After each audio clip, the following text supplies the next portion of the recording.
how's America, guys? How's it going? How's your All unsettled It's tense, life? Ellie. It's a little tense here right now. When this is released, I think sometime in October, I'm sure everything will be fine, guys. I'm sure this is just a temporary Definitely. blip. October will be a very chill month. Yep. Where in Sweden are you? Why do you want to know? No, I'm kidding. I'm in Uppsala, where the Vaesen takes place, like the Yeah. OG nice. game. Hell yeah. Uppsala berries. We just had a family friend who was from Sweden move back because of Trump, basically.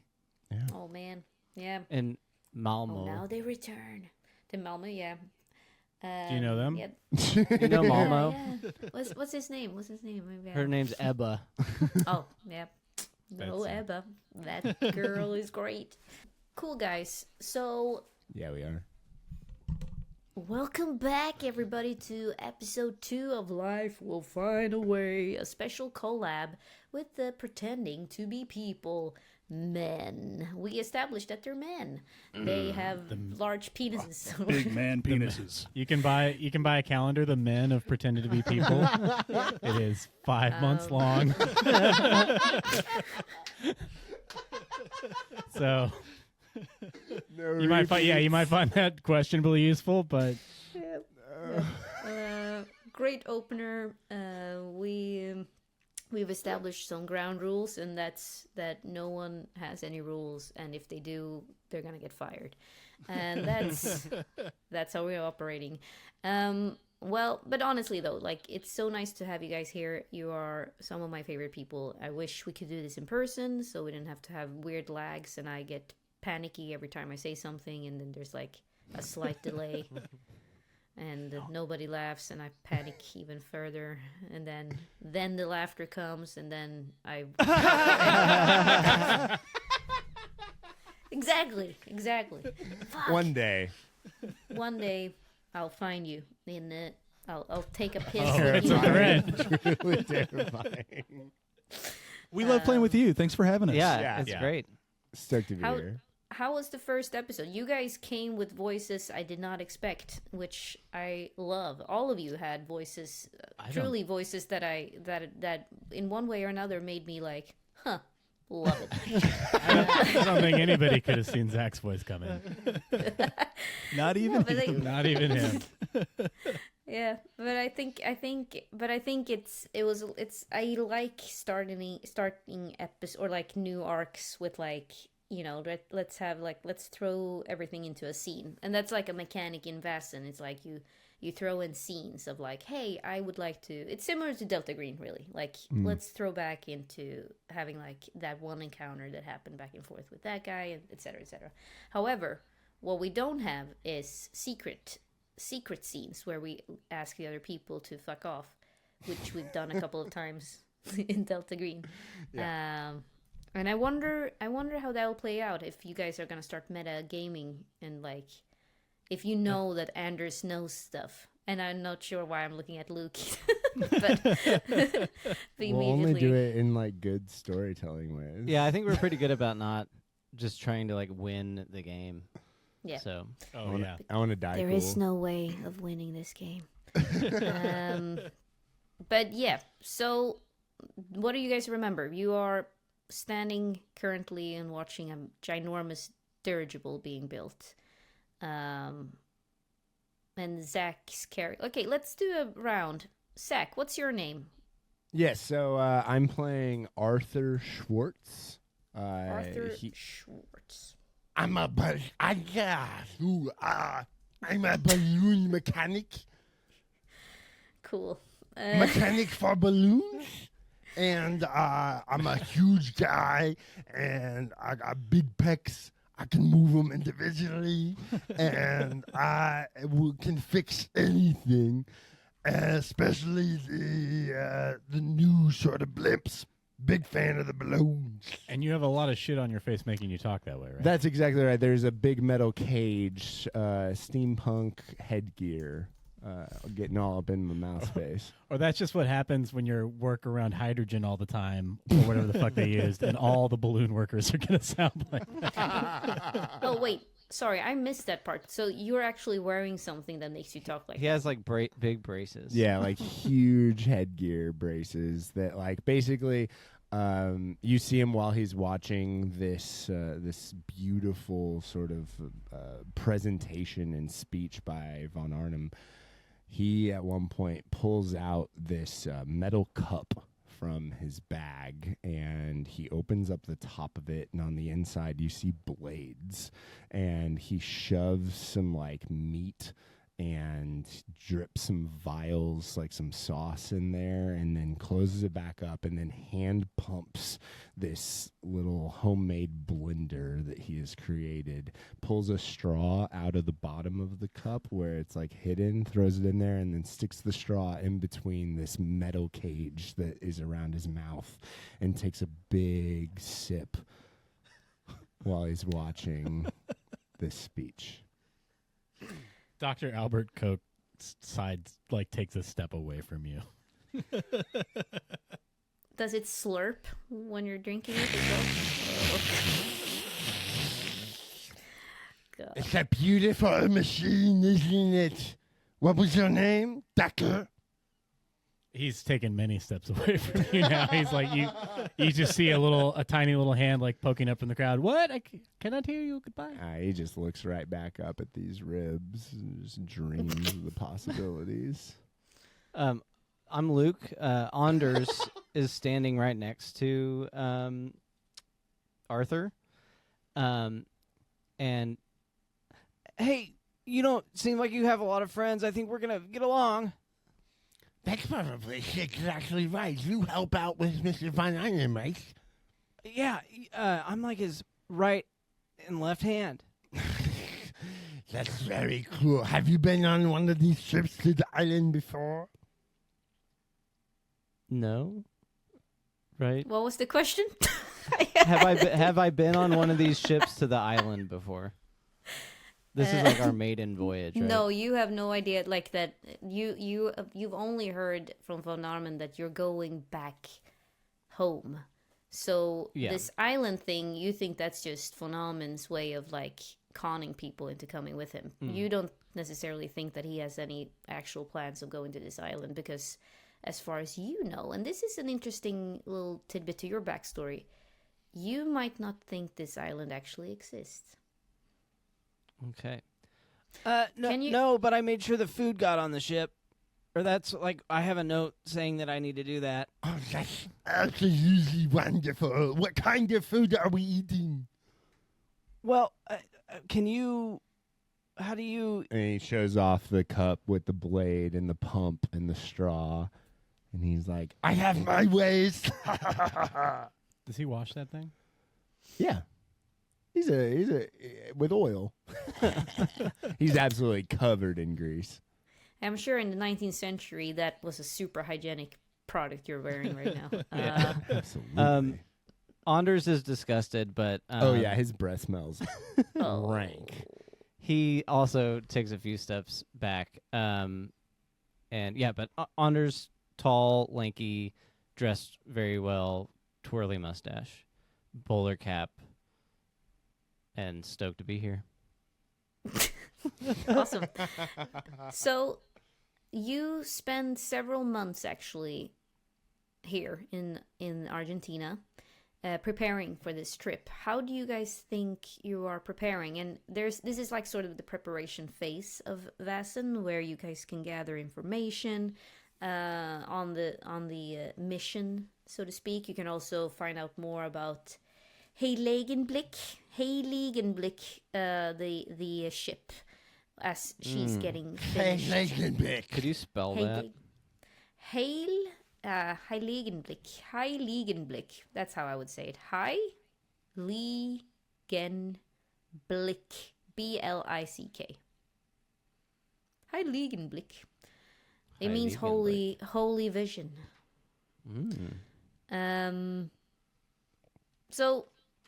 So you can think of her as a half floating palace, half factory. Is it still getting built, or? Yeah. I mean, during this sort of preparation phase. Continues to get built, and eventually they'll actually raise her to the sky, where she will be chained to the ground, because they can't, once they start fueling her with hydrogen, they can't take her down anymore. Basically, she has to be up without it's pretty dangerous to take her down once she's up. Gotcha. I think during the preparation, Anders is going to meet with the architect and change the size of his room and make it bigger. He's gonna he is fine with displacing 3 crew members and making them all sleep in one bedroom so that he can have a much larger room. All right, you find the captain who seems to be in charge. His name is Captain Kurt. How do you approach Captain Kurt? He in his office, I guess. Yeah, sure. He'll just knock on the door, come in. He just sits down and twirls his mustache and says, my dad, Era von Arman wanted to see the blueprints for the sleeping quarters. All right. And he hands you the blueprints. He points Can I at help where you? he points at his room. This one needs to be way bigger. He says. He orders. I don't think that's Who's paying your paycheck? Well, von Almen is. Are you sure you need a bigger room? Von Almen has specifically requested that you would sleep in his room. Yeah, we just need more space for activities. But you want my men to then... The dollhouse I'm sleeping in needs to be bigger than it is. I tried it last night. It's not very good. Well, this won't fare well with the crew. It will demoralize them in very damaging ways. Get the least important ones, and we'll take their space. Sir, I respectfully ask you to reconsider. This is a terrible idea. I'm sure von Almen already have the largest room, and it's basically half the gondola at this point.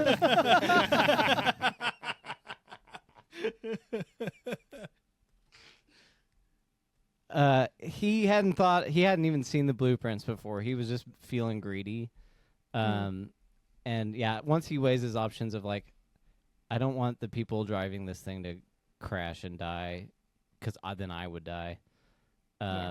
So he leaves it alone, but he is going to make sure to put in a bad word for the captain for pissing him off, basically.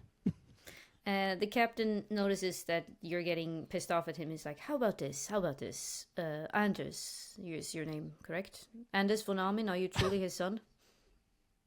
Yeah, I mean, it's complicated, but he has me call him Dad. Right. How about this? How about as a personal favor, I put in an extra comfortable bed next to von Almen's bed with an extra comfortable mattress. How does that sound? I'll take it. Yeah. Very well. I'll see to it right away. He skips off, having won something. Captain Kurt watches Anders skip off, and he's just like, I cannot wait to push that boy off. And then he lights a cigarette, which would be probably really dangerous in this room. Probably.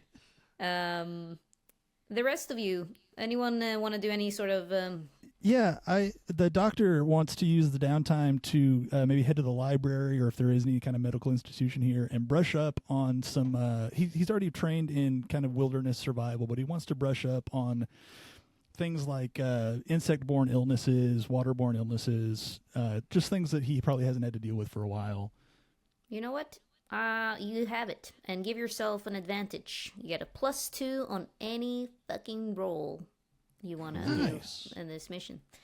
What kind of bonus do I get for being super comfy at night? We'll see. You will be able to gain more advantages as the mission goes on. But when you use something that's like, what's your you're a jungler, right? You're like someone who can A jungle scout, yes. Jungle scout, yeah. So how about you sit and listen on. You think back on what Van Vamen has been telling you about this mission, and you sort of think back on some of your memories. And how about you roll observation? Okay. Nice. How does the roll work? So that's empathy plus your observation skill.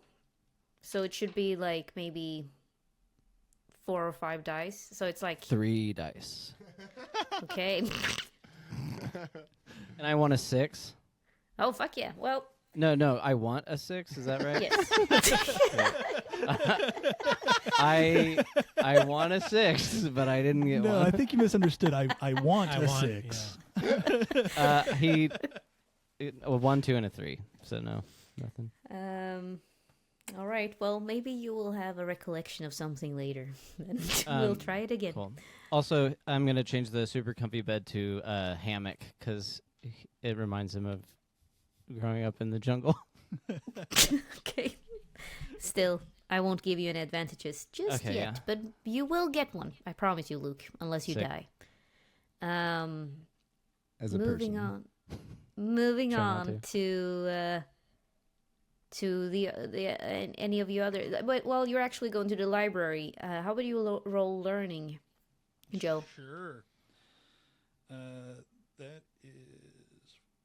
That's 6 dice. Yes. Fuck yeah. Can't fail. I got 2 success. Nice. Okay. So while you spent those 3 months. You were ready to go immediately, but you actually had the 3 months before you went to Argentina, and you were in London. So you actually had access to the Royal Library, the British Royal Library, and in that sort of confidential section, you found documents that you should probably not have read, but you got curious about this island, and you found a bunch of weird notes on expeditions, failed expeditions. First of all, the 1832, there was a Gresham expedition that vanished, and only a log remained that said, "Nothing here should have teeth that large. We should not have landed. Something followed us on board." And then there's another one, a Spanish smuggler from 1839, claimed that he saw a drowned jungle and fled when a mountain screamed at him. Hell yeah. And then there's this photograph, or like a painting, rather, of a hatch cover from an unknown ship that washed ashore in Patagonia. And on it, there seems to be like carvings of something that looks like a creature, of no known creature to you, at least. And this is what you know. This is what you find out when you do some research in the libraries, as well as your botanist stuff. Medical stuff, yeah. Medical stuff, sorry. Medical stuff. How about the rest of you, Zach and Thomas? Yeah. Just hear growl.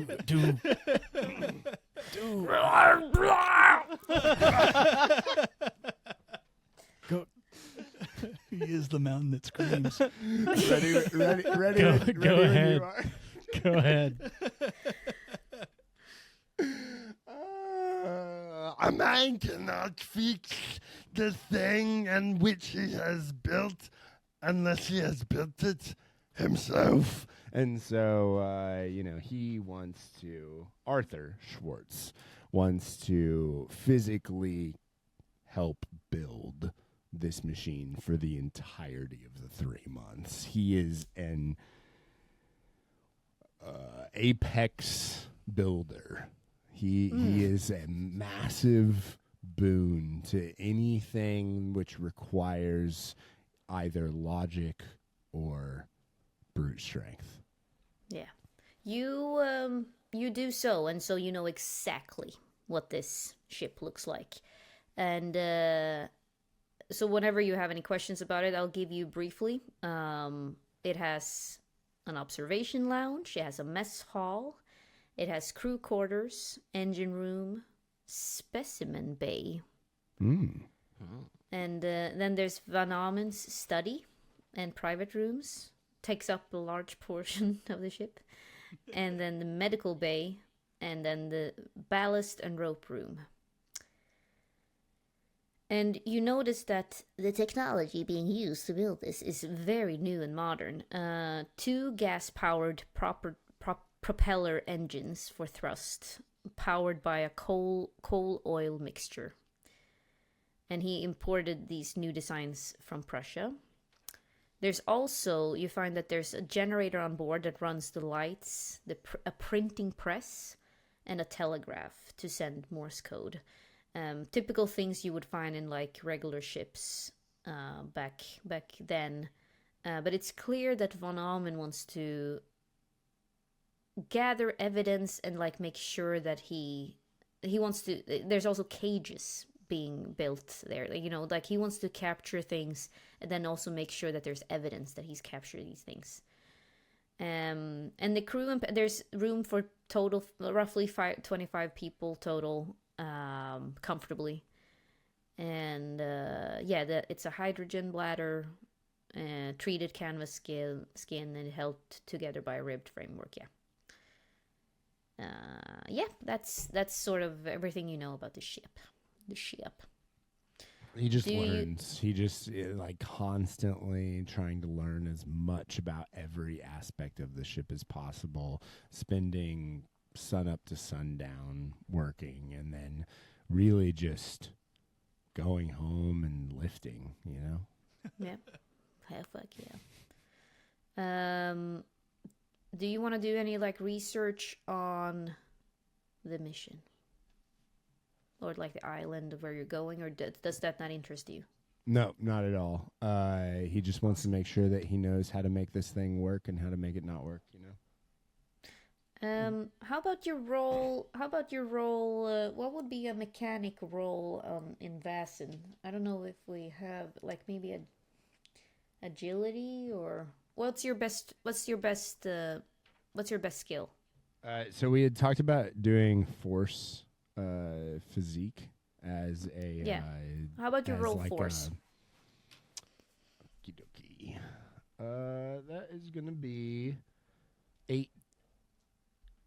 So I actually need one more d6 if you have one there. Beautiful. I thought you were asking me. I was like, I'm not gonna give you a fucking guy. I rolled 1, 2, 3 6s. Jesus. Really? Okay. Yeah. Well, okay. Thanks to you, you speed up the entire building of this ship a lot, and and you give yourself +2 also, an advantage to any roll Perfect. you want in the mission. I would also like to maybe instead of that +2 if you'd prefer it, but I would normally tell the boys to close their ears right now. I would also like to create some sort of like down switch within this whole thing. If I'm becoming such a integral part of the building of the machine, I'd like to create a fault within it that I can use to... I mean, otherwise, why do any of it? Yeah. So basically, a self-destruct button. Yeah. Like a Death Star style. That's exactly right. Yeah. Like a weapon or like a self-destruct? No, just like a way to make sure that it like can't get back off the ground. A kill switch. A kill switch, yeah. Nice. Sure. For like no reason. No. I mean, you do you. Von Armin doesn't notice, and since you used, keep your advantage because Okay. you rolled 3 successes. I'm gonna give you you can tamper as much as you want with the ship with 3 successes, and so if you want to sabotage this whole mission, which is very story-wise very interesting, go ahead. But you can also text me later if you wanna. Hey, you can text me later if, if you want to add Ellie. some more fucked up things. Just like whisper to me, like send me a picture and I'll consider it. Cool. There you go, Joe. Just send me a picture of Or what you have in whatever. mind. Whatever you want. And finally, we have Joe. No. No, Thomas. Sorry. No. No. I'll go again. I was like, no. Yeah. He just yelled and got to go. Yeah. Waited so part of what I wanted to ask about was like the specimen containment bays. So I think he approaches von Arnim, or the captain is like, I want to talk about some of the living arrangements. Like immediately after Luke's character walks out of the room. Captain Kurth is like, And he probably Alright. gets past, I don't know. yeah. That's just a joke. Okay. I do want to talk to von Arnim about the specimen room. Yes. And I guess the nature of the mission itself. Yep. Um, Yep. So let's have you guys sit down at one of the local pubs, and he's the further you get to the mission date, he sort of rubs his hands more and more together as if he's very excited about going there. But he also starts looking like an evil creature, no, but like an evil maniac of like, yes, it's finally coming together. Does that seem like nervy at all, or is it pure like confidence and excitement on his part? You would say confidence and excitement, but like dumb confidence. Like he has no idea how any of this works. He's just the man who pays the bills. So think that anytime anyone comes with like issues of like, for example, if Arthur walks over and says like, yeah, we need a kill switch, then he's just like, yeah, sure, whatever you think is like spare no expenses. So You just straight up said it to him. yeah. I like that. That's terrifying. Yes, Albert, how's it been? How are you enjoying the Argentinian weather so far? I find it most pleasant. I've enjoyed the opportunity to collect new and bizarre curiosities for my museum. But I do have to wonder, so much, you just added so much room for that boy that it feels like could have been used for like, a large specimen instead. Are you committed to the scientific truths this mission is set out to find? The boy, he is eccentric. He's a boy who needs to, you need to give him some attention, and then he will shut up. But obviously, that room I gave him, I will take it back once we were in the air. I just worry that it might already be too late by then. You see, in insular environments, creatures have the habit of either becoming quite small, in which case we are well equipped for that, or quite gigantic, and we don't have much space, it seems, for the spectacular beasts you may encounter in this place. I see. Well, think of what do you have right now that could hold something the size of an elephant or a giraffe? talk to the Albert. about that was a author about that. He's the one who clearly promoted already. He's the one who's in charge of that. Yes, come talk to me. I just hear you shouting from down at the docks. Like, Make it the size of an elephant. Von Orman sits down and he's like, "No, I hear what you're saying, but you think about this. I've made some calculations. I don't think every single crew member will make it back. That's just the way it is. No mission has ever... Blood has always been spilled on every mission that I've been a part of, at least. That's just part of the job description, right? You know, he looks at you as if this is normal. And you would know that Von Orman has been involved in a lot of, like, extremely lethal, problematic missions in the past. And like, he went to Antarctica, he went to the Arctic, and, like, people died. So many people have died under his sort of eye. He always survived, though, so he made sure that he would return. But I'm also hoping that we could maybe... I mean, I'm not saying that people will die necessarily. I'm thinking we could leave some behind so they can set up camp, and then we will come back with more resources once we've scouted the area the first time. Good save. I see, I see the wisdom of your thinking. But, you know, Friedrich, if I may, as the date of our departure grows much closer, I am wondering, where exactly is it we are going? You have not yet divulged this to me. The captain has the coordinates. You should talk to him. If that's what you're wondering. But no, we're going to... and he looks down in his notes. Ellinor looks down in her notes. What is it that you're actually asking? Do you want to know the name of where we're going? Perhaps there's a piece of information about the nature of the mission that you hinted at possessing earlier. Well, you see, it's an island. It's an island that we've been rumored to exist. And he gives you a couple of coordinates. But do the coordinates make sense? Well, this is the thing. I have had scouts looked into these coordinates before, but they always return and they don't seem... They say that the latitude changes. And the other problem is that compasses always fail. But we've always... The scouts I've sent, they've been by boat.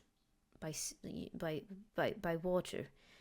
And I have a sense that now with the airship, things will be different. Did they mention, did the stars change? That is a good question. They have not mentioned stars, no. Because if we have Polaris, if we have the constellations, we will be fine. Oh, wait, no. It's the Southern Cross down there. I don't know shit about... Fuck. Oh, shit about fuck. Oh, no. I don't know stars about dick. I will leave this all to the captain. Is there any cool thing you could give me? A lot of these guys asked the things I was going to ask already, and So to make it kill. He starts so the more you talk, maybe you talk every night, and he starts telling you about the sailors' stories about this and the superstitions he's heard. How about you roll inspiration to see if you can get him to talk? Okay, and maybe slowly over that time I start encouraging him to drink a little more and more each night. Oh yeah. Give yourself inspiration to see if he does. It's gonna be 6 dice. Hell yeah. Oh yeah. All 6s. 1 6. Otherwise, almost all 4s.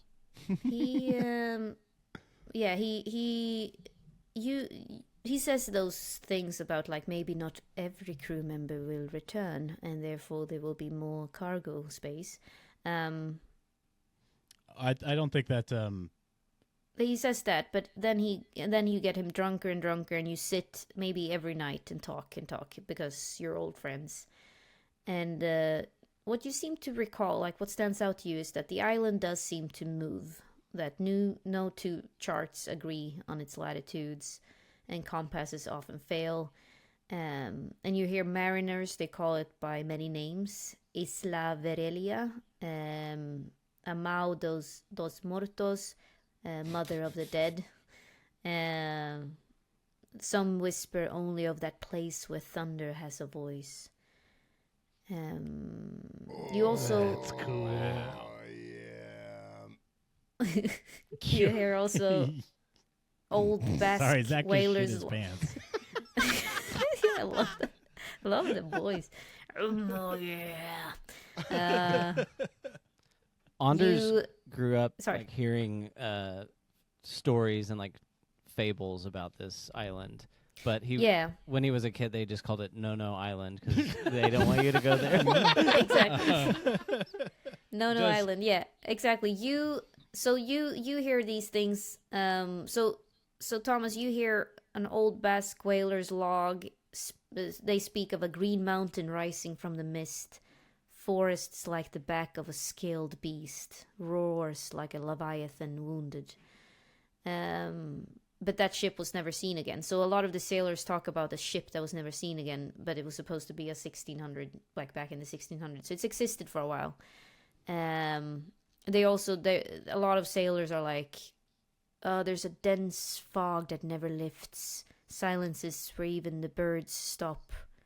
And that's the same when Luke, you might be tagging along sometimes on these conversations. And so that might make you sort of recall ththings from your childhood. Yeah, and as he's like in his hammock swinging and twirling his mustache, he's listening in, and he's having like frightening like blips of like growing up there, like every story that had like a moral of like don't do something, it's like all takes place on this island. Like it's kind of like a fictional storytelling land in his mind, but he always like thought it was real. How about Ireland. Luke? How about you roll? It's not real, it's another? just a literary device. How about you roll another observation to see if you today, as you were fondling Okay. yourself, you might be remembering more. It looked like it when you were... Post-nut clarity. Nope, he's lost in the sauce.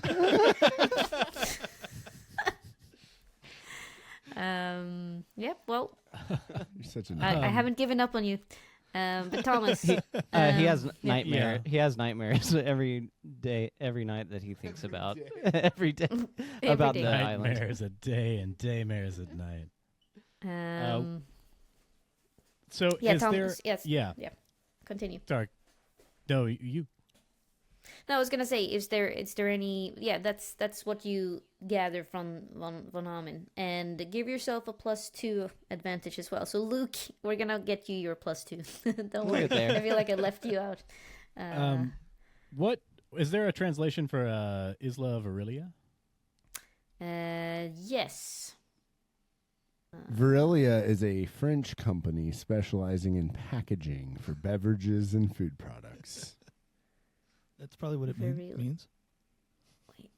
Translations for Verelia. Why don't I have it? Truth.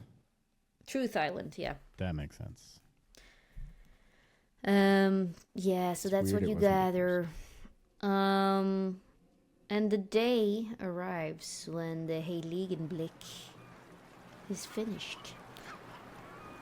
And she's towering over you, tethered to the ground, an impossible sight of man's fragile triumph over sky, trembling as if eager to break free of her chains.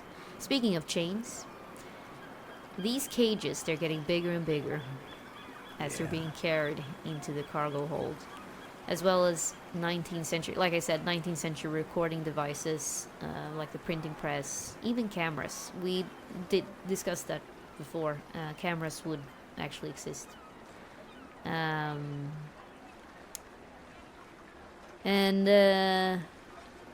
Eventually you're all standing on the gondola, the crew that's gonna take you there. It's you, and so it's the 4 of you plus Phenomen and then 20 other people. The most notable ones is the Captain Kurt that you met. There's the security chief, a scarred woman, also very muscular built, very stern looking. Her name is Pegs, just Pegs. And there's the only other scientist is Dr. Clara Weiss. She's a botanist and attractive, curious, friendly, 10 out of 10. And then there's like a cook. Ellie's self-insert character. Exactly, hot.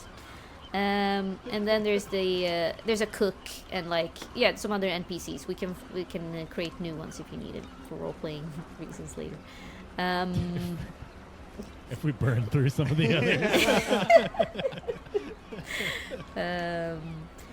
But as you gather in the main hall, in the mess hall where everyone's like having dinner every night, Von Almen sort of clinks his glass. He's always sitting at the front of the table or at the end of the table, addressing all of you, my friends.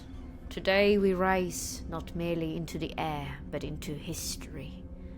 Ahead lies the unknown, lands no map has dared to mark, creatures no scholar has yet named. We will endure storms, hunger, and doubt, but every hardship shall be turned into discovery. Stand proud, for when we return, the world itself will be larger because we dared to leave. Hear, hear! Clink, clink, clink. And with a lurch, the vessel leaves land behind. So far, so good. Yeah, exactly. And it crashes at the boat. I'm burning. I would like to raise a toast to our wonderful leader, Friedrich von Arnim. As the first scholar to accompany this mission, I hereby pledge that the first two creatures we discover, I will immortalize for you as Friedrichosaurus and Von Arnim Morium. Oh, and he actually tears up. He's like, Albert, you've always been a good friend. A friend. Like, it's hard for me to maintain friends when you reach the status I have reached. And it's good to have you on board. This journey will be the better for it. Thank you. And thank you for having me, old friend. The next dozen I'll name Caucasaurus.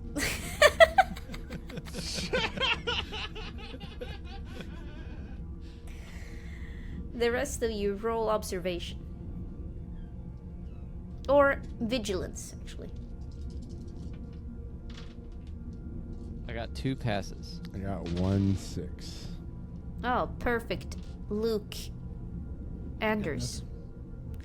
You, as Von Arnim is talking, and then especially talking to Albert, who's getting closer and closer to Von Arnim, and how do you feel about that, by the way? He does not like that.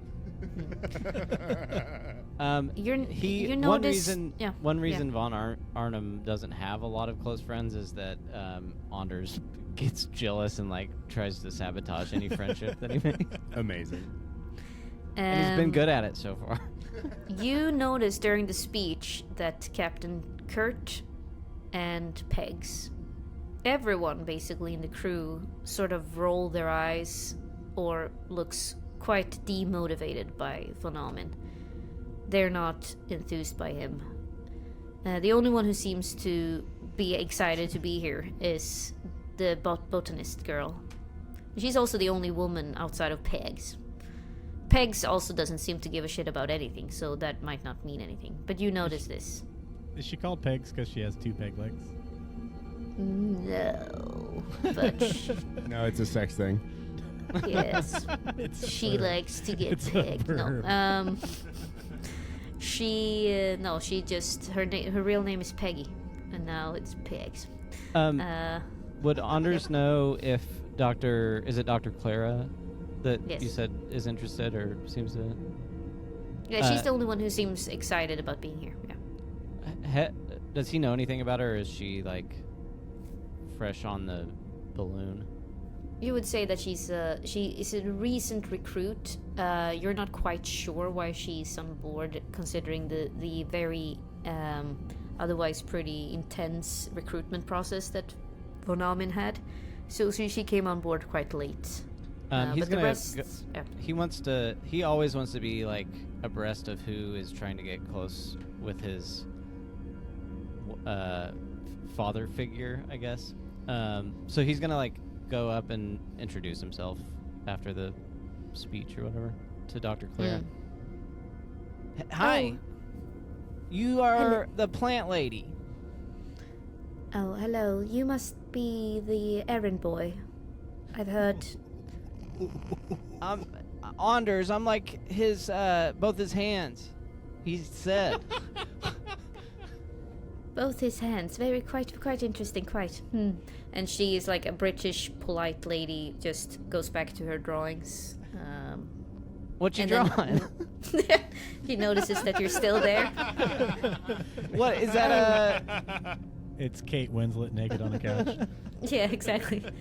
It's a naked Yeah, woman he wants in to a like French peek at her like notebook or whatever and see what she's drawing. It's several flowers of various kinds.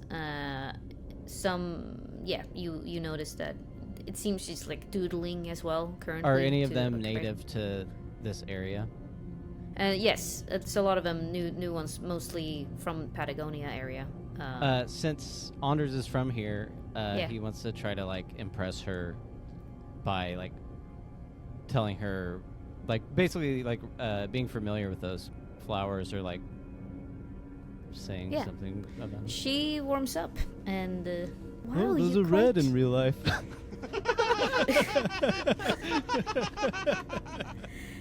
You give yourself you get an advantage for that. For So give yourself mansplaining. plus 2. Mansplaining, and she's quite taken with you. She's like, so you're from around here or no? She says, so you grew up in this area. I'm from around, right around here. Von Arnhem is like, we've known each other a long time. I see that you seem to like him. Not a lot of people do. Well, I grew up with a very eccentric father, and he seems like, he just wants to discover things, and I fully support that. I'm just excited to be here. Me too. Cool.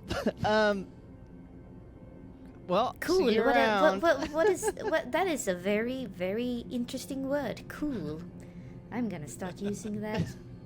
Cool. Yeah, I'm pretty. It means like It means red. It means red. I'm stoked to be here. She grabs Stoked. her. She just touches her hip. Yeah, she's like, Are you mentally unwell? Like from the future. I've been probably more educated than anybody in this room. It's like pretty much all I've done my whole life. School and work and do stuff for Van Arnen. Well, I'm very curious to exchange notes with you. Once we get new specimens and see the island for ourselves, I'm very curious to hear what you know. I've also heard we have the is Albert Koch here, and Dr. Tadwick. Tadpole. Tapsworth.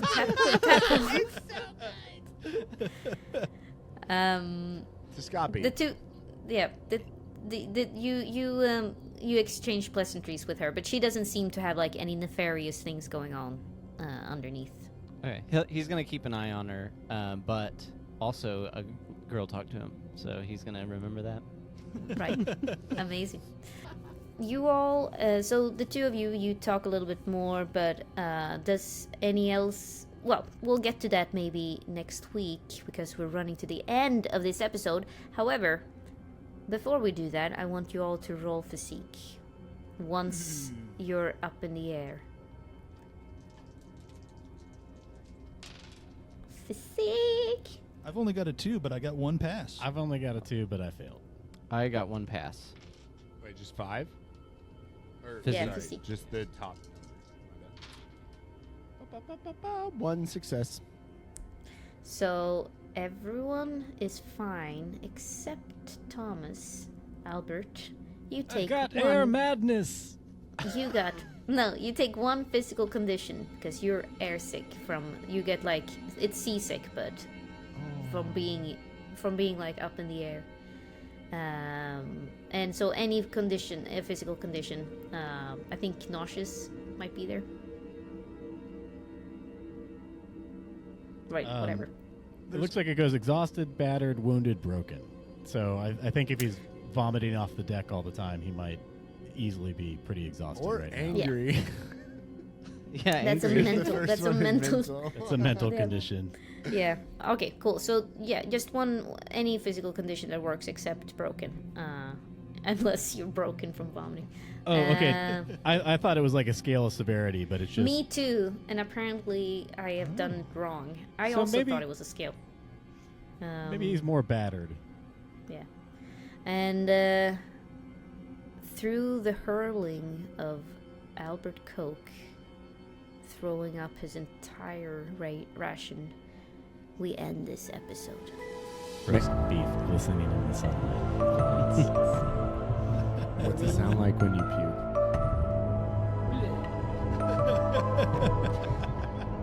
That was disappointing, but I love it.